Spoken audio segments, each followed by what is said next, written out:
अस्सलाम वालेकुम। आज की इस वीडियो में हम वज़ीर-ए-आला पंजाब गंदम स्पोर्ट प्रोग्राम 2025 के बारे में बात करेंगे कि आपने इसके लिए ऑनलाइन अप्लाई किस तरह करना है और इस प्रोग्राम का एलिजिबिलिटी क्राइटेरिया क्या है, कौन-कौन से किसान जो है वो इस प्रोग्राम में अप्लाई कर सकते हैं। क्योंकि इस प्रोग्राम के तहत गंदम काश्त करने वाले किसानों को फी एकड़ 5,000 रुपए माली मुआवनत जो है वो दी जाएगी। और इस प्रोग्राम में ऑनलाइन अप्लाई की लास्ट डेट 15 मई 2025 है। उससे पहले पहले आपने ऑनलाइन अप्लाई करना है। तो फ्रेंड्स, इस प्रोग्राम में ऑनलाइन अप्लाई के लिए जो ऑफिशियल वेबसाइट है उसका लिंक मैं नीचे डिस्क्रिप्शन में दे रहा हूँ। आप वहां से इसको ओपन करेंगे तो आपके सामने ये वाला इंटरफेस आ जाएगा। तो फ्रेंड्स, अब देखते हैं कि आपने इस प्रोग्राम में ऑनलाइन अप्लाई किस तरह करना है। लेकिन उससे पहले आप सबसे रिक्वेस्ट है कि अगर आप चैनल पे नए हैं, चैनल को सब्सक्राइब कर लें और बेल आइकन को भी प्रेस कर लें। अच्छा, सबसे पहले आप देखते हैं कि इस प्रोग्राम में अप्लाई के लिए अहलियत का म्यार क्या है। तो उसके लिए आपने थोड़ा सा नीचे स्क्रॉल डाउन करना है। तो यहाँ पे आप देख सकते हैं कि मकासद में उन्होंने बताया हुआ है कि सूबा पंजाब में 12.5 एकड़ तक मलकियत के हामिल गंदम काश्त करने वाले किसानों, इसमें मालकान और मुजारिन, मतलब कि आपने अगर ठेके पर भी जमीन ली हुई है तो फिर भी आप इसमें अप्लाई कर सकते हैं। तो वज़ीर-ए-आला पंजाब गंदम स्पोर्ट प्रोग्राम 2025 के तहत 5,000 रुपए फी एकड़ माली मुआवनत जो है वो बैंक ऑफ पंजाब के जरिए फराहम की जाएगी।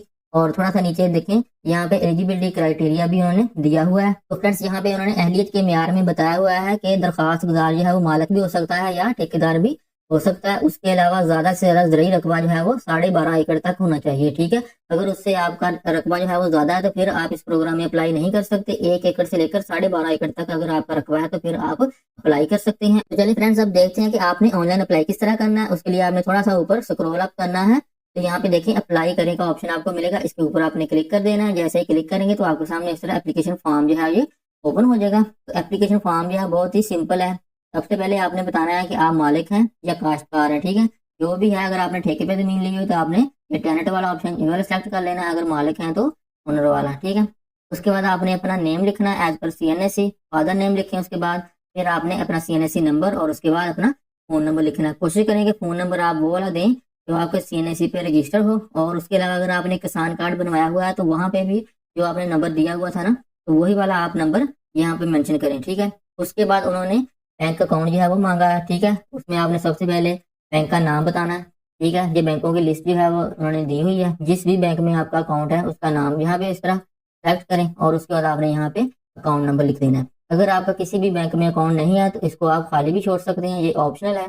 यहाँ पे आप देख सकते हैं कि इसके साथ रेड स्टेरिक नहीं है। ये ऊपर वाली फील्ड जो है इनके साथ रेड स्टेरिक है, ये आपने लाजमी फिल करनी है। लेकिन ये वाली जो है ये ऑप्शनल है। अगर आपका बैंक अकाउंट है किसी भी बैंक में वो आप यहाँ पे मेंशन कर दें, अदरवाइज इसको एज इट इज खाली रहने दें।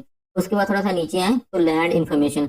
लैंड इन्फॉर्मेशन जो है वो आपने सबसे पहले अपनी डिवीजन सेलेक्ट करनी है, फिर उसके बाद डिस्ट्रिक्ट, फिर तहसील और उसके बाद मौजा। ठीक है, उसके बाद आपने खसरा नंबर लिखना है, फिर खेवर नंबर और खतूनी नंबर। तो फ्रेंड्स, इन तीनों में से भी खसरा नंबर जो है वो लाजमी है। ये देखिए, उसके साथ रेड स्टेरिक है। खेवट और खतूनी ये दोनों ऑप्शनल है, इनको आप खाली भी छोड़ सकते हैं। लेकिन कोशिश करें कि इनको लाजमी फिल करें, क्योंकि इन तीनों से ही आपका डाटा जो है वो वेरीफाई किया जाएगा। और ये तीनों चीजें जो है आपको कहाँ से मिलेंगी? अगर आपके पास आपकी एग्रीकल्चर लैंड की फर्द मौजूद है ना, तो ये तीनों चीजें आपको आसानी के साथ मिल जाएंगी। खसरा नंबर को आप किला नंबर भी बोल सकते हैं और खेवर नंबर भी इसी तरह फर्द के ऊपर मौजूद होता है और वो आपने अपनी फर्द मलकियत से देख के यहाँ पे मेंशन कर देना है। और इसी तरह खतौनी नंबर भी मेंशन कर देना है। उसके बाद वीट कल्टीवेटेड लैंड एरिया। ठीक है, यहाँ पे आपने एकड़ में जितने भी एकड़ पे आपने वीट जो है वो काश्त की थी वो आपने यहाँ पे मेंशन करनी है। 2, 4, 5, 6 जितने भी एकड़ आपने रकबा जो है वो गंदम का काश्त किया था वो आपने यहाँ पे मेंशन कर देना है। और उसके बाद टोटल लैंड एरिया वो आपने यहाँ पे मेंशन करना है। ठीक है, मतलब कि अगर आपके नाम टोटल 10 एकड़ रकबा है, 5 एकड़ पर आपने गंदम काश्त की थी तो यहाँ पे आपने 5 एकड़ लिखने हैं। और यहाँ पे कुल रकबे में आपने 10 एकड़ जो है वो लिखेंगे, क्योंकि आपके नाम टोटल 10 एकड़ जो है वो रकबा था। तो इस तरह आपकी लैंड इन्फॉर्मेशन जो है वो कंप्लीट हो जाएगी। और यहाँ पे एक सबसे इम्पोर्टेंट चीज, अगर आपका रकबा जो है वो एक से ज्यादा तहसील या एक से ज्यादा डिस्ट्रिक्ट में मौजूद है तो फिर आपने यहाँ पे किस तरह एंट्री करनी है, क्योंकि आप यहाँ पे एक ही CNSE पे एक ही दफा अप्लाई कर सकते हैं। अब आपकी जो लैंड है वो एक से ज्यादा डिस्ट्रिक्ट या एक से ज्यादा तहसील में है या एक से ज्यादा मौजाजात में है, तो फिर आपने उसकी किस तरह एंट्री करनी है। तो उसके लिए क्या करना है, आपने यहाँ पे आपको ऐड लैंड का ऑप्शन मिल रहा है, इसके ऊपर आपने क्लिक करना है। ये देखें इस तरह, और सेम ये वाला फॉर्म जो है वो आपके सामने ये अगेन ओपन हो जाएगा। एक डिस्ट्रिक्ट, तहसील या एक गांव का रकबा जो आपके नाम पर है वो आपने यहाँ पे एक फॉर्म में आपने मेंशन कर देना है, और दूसरे मौजा का या दूसरे डिस्ट्रिक्ट का आपने जो रकबा है वो आपने यहाँ पे मेंशन कर देना है। ठीक है, तो इस तरह अगर आपका इससे भी ज्यादा है या 2, 3, 4 है, ठीक है, तो आपने ये ऐड लैंड वाले ऑप्शन पे क्लिक करके उसको ऐड करते जाना है। ये देखें इस तरह, ये आपके सामने अगेन ये फॉर्म जो है वो ओपन हो गया। ठीक है, अगर आपके पास ये ज्यादा फॉर्म आपने जनरेट कर लिए हैं तो आप यहाँ पे डिलीट वाले ऑप्शन से क्लिक करके इसको डिलीट भी कर सकते हैं इस तरह, ठीक है।